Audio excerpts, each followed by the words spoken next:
we're living in 2010, correct? Yeah. And you were born in what year? 1989. 1989. 89. That's the year that I came to Florida from California. That was the first year of my transformation. 1989. That was when I entered through the first door when I read Harry Brown's book, How I Found Freedom in an Unfree World, which I want you to read. You don't have that book, do you? I got it. You got it? Yeah, I read it. You read it?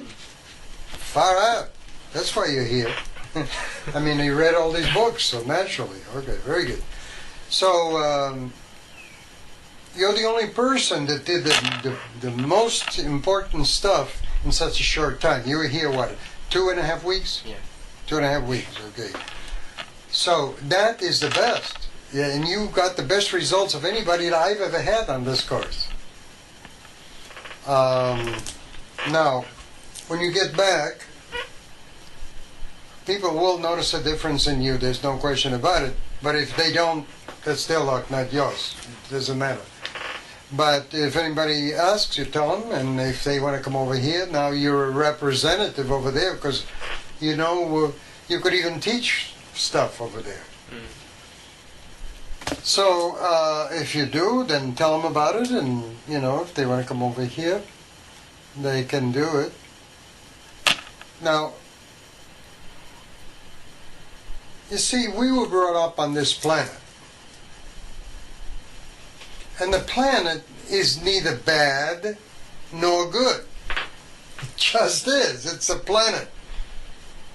And it's got beautiful light, and beautiful trees, and beautiful vegetation.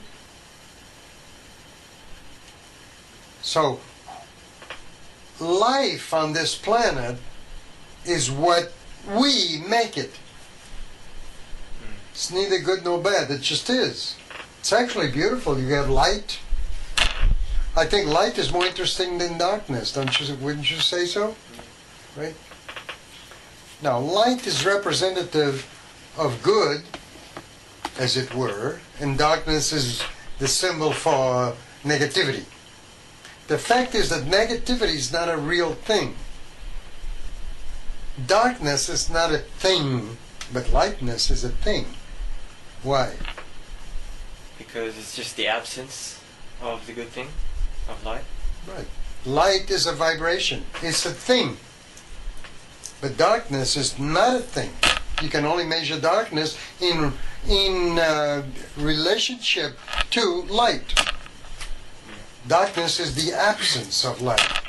So negativity and evil are not real. I mean, they happen, but the essence, the basis of it shows, in other words, when you're confronted with an evil thing, everybody on this planet wants to do something about it. Like gloom and doom. Read on Facebook what I put there about gloom and doom. I have an article also on my website about gloom and doom. So everybody wants to do something about it. Well, you don't do nothing about it. Because it's not a thing. It's what people created. So, pull out. Don't bother doing anything, but just pull out and tune into the real thing, which is the light. And I'm speaking allegorically. By this I mean study this stuff, become strong and in tune with the rest of consciousness. So we were born on this planet, and we were brought up to believe all this stuff that happens on this planet. We go to school, and then you got to join the army to defend your country and all of this stuff. So that's how the way we live. And we have sickness and health, and the doctors making money hand over fist, making you believe that there is sickness that's going to kill you so they can sell you the drugs, which is a disgrace. I'm not saying that there aren't any illnesses. There are illnesses, but most of it is just a lack of knowledge. Now, in this universe, or rather on this planet, reality is agreement. So, if you get the idea that there's going to be a storm that's going to rain frogs, and then you get the rest of the 6 billion people on this planet to believe it, that's what will happen. Now, I don't want you to believe anything I say just like that. Listen to what I'm saying and then observe. The problem with observation is what is today is not tomorrow. Consciousness is constantly, it's like playing. It just keeps going all the time, changing. So, but nevertheless, you can observe this happening within consciousness. So, in the physical universe, which is what this planet is, physical universe, things, and like poles attract. Right? Male, female, they attract. That happens on a physical level. On a spiritual level, it's reversed. They say, as above, so below. Only reversed. Now, in the spiritual level, unlike poles don't attract anymore. Like poles attract. So, if you want, for example, to have a girl that is beautiful and intelligent and progressive like you are, that's what you have to create.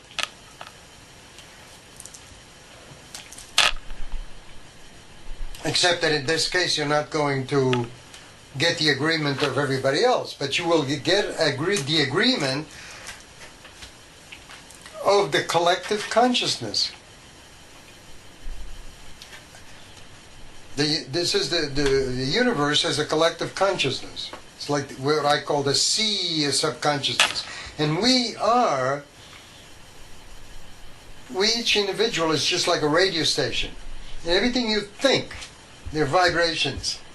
Everything you think, sooner or later will solidify into matter. We call this matter. But if we break it down, keep breaking it down to the element, and then to the atoms, and the electron. The electrons are already the beginnings of thought. So if you break it down to its quantum, the smallest thing, all it is thought. So that the whole universe is being constantly molded and recreated by the mind of humans. Not the little minds in the street, begging in the street, because they don't even, their mind isn't strong enough, their thinking isn't even strong enough to support themselves. I'm talking about people that really think.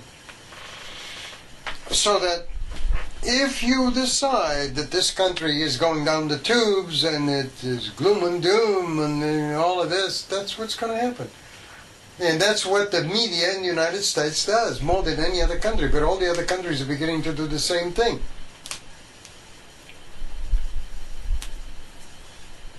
So we were brought up with all these kinds of things that don't make sense. Then one day, something goes wrong in life.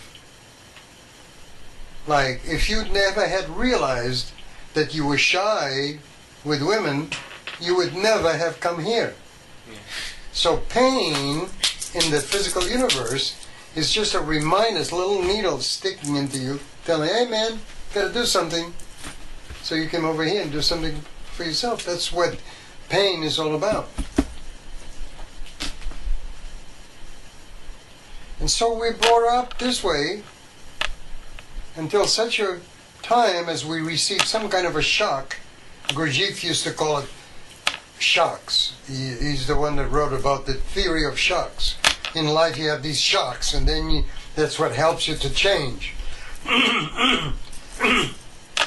And to improve yourself, finally, hopefully, to realize that you are infinite and that you are all-powerful. And we are. The only thing is, the reason why I'm not capable of materializing $1 million right now is because I simply don't have the knowledge how to do that. But it's not an impossibility. So, there is consciousness, was, is, will always be. It's there. It's just there. And consciousness has the ability to postulate. And you are part of that consciousness. And we're part of that consciousness. So, thought is the instrument that we use to mold consciousness, or to mold matter, to mold life. The problem is that if you have lies in your own individual consciousness,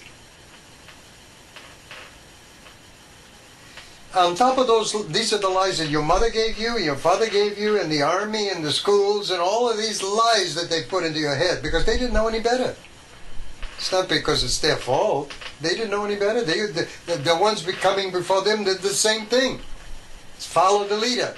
Very, very few have the courage to pull out of following the sheep. Very few have that courage and to think for themselves and you see? Now, after all, look at Buddha, Jesus, Yogananda, well, not so much him, but Plato, no, not Plato, Aristotle, all of these guys. They had the courage to pull out from the masses and to tune in to this consciousness. And look at what the people do to these people. They kill them, they get rid of them. And that's one thing you're going to notice from now on when you get back to Australia. People will begin to call you that you're highbrow, that you're egocentric, that you are, who the hell do you think you are? Simply because you're not with them. I'm not saying you're going to be mean or you're going to be impolite with others, but you're not going to feel like doing what they do. Like a whole night in a bar, dancing and drinking so you can get a piece of ass, to me is a waste of time. It always was, even when I was a teenager. But I didn't understand it. I said, what are these people getting out of this? But at the same time, I wanted to have some company, so once in a while I'd go to a bar. But I'd always take a book to read. I said, I better take a book to read just in case. Because I couldn't understand, why are those people here wasting time, you know? So I was lying to myself. And then, right after my transformation, never again. I don't feel any need anymore. So, why do we transform? So we can realize, number one, that we are capable of creating, of molding that which already exists, that which is already there, which is consciousness. We can mold that any way we want. If, for example, you're going to put into practice your purpose in life, you're going to have to think about it. You have to put your consciousness there. Say, this is what I want to do with my life. And you have to think about it every day. One good way is to visualize it. See what you want. And that will mold the consciousness, because you're a radio station. So you're sending all of these thoughts up in the air. And people are picking them up. Some are very sensitive and they'll pick it up. And some are not so sensitive and they don't pick anything up. Now, that's the way I think. And because you think that way, you will live your life slightly different from everybody else. And the tendency will be to get angry, you know, because people, they're so dumb. But you can't do that, because when you're doing that, you're sending out bad vibes. And bad vibe, and here's another thing. Consciousness, let's say this is consciousness. When you send out bad vibes, it doesn't go through it. Boomerangs back to you. The cosmic, the consciousness is so fine, it is of such high vibrations that does not tolerate the vibrations of negativity, which are the crests are bigger. It doesn't go through, bounces back to you. So with these things, when you begin to start getting angry, saying, oh, people don't understand, they don't understand me, they're living in the old world, all of this thing come to you, you have to realize that it's their problem, not yours. They have the ability and the power to mold the physical universe, they have the ability to influence their own consciousness and the consciousness of the universe. They simply don't know how to do it. But so they look at you, they don't understand you, and they might look at you with fishy eyes because he thinks he knows how to do everything. When people tell me that, and they have, I look at them straight in the eyes and say, well, I don't know everything. Almost everything. Knocks them out right away. Stops them. So,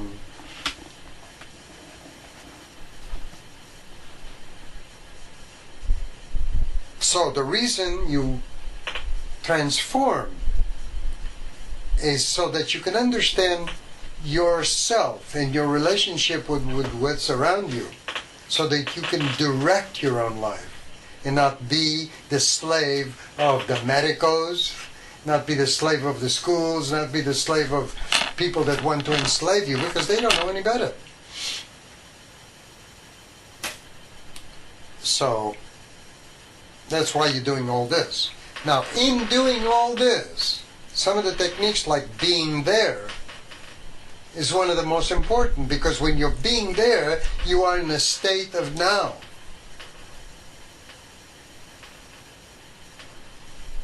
Now, this is the state of now. I'm going to give you a little initiation right now.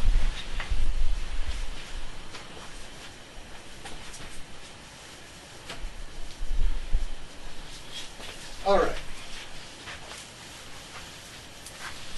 This is the state of now.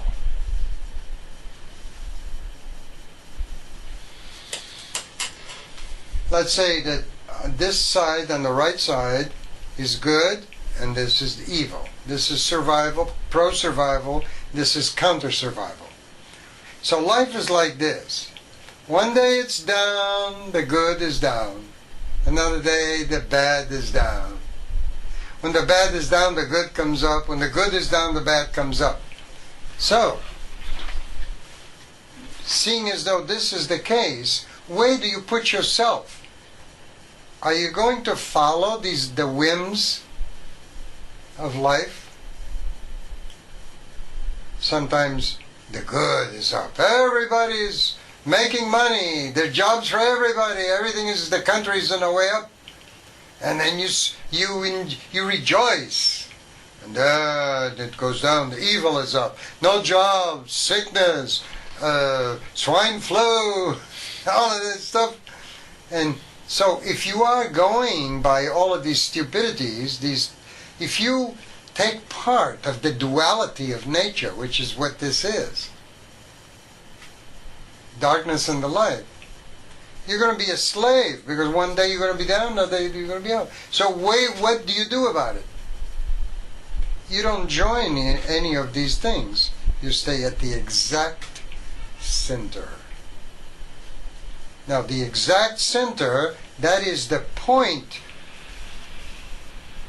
That's the static. It's the point of balance between the two. So that when the badness comes to you, or the goodness, you're always the same. You're always in that center point. And that center point has equanimity.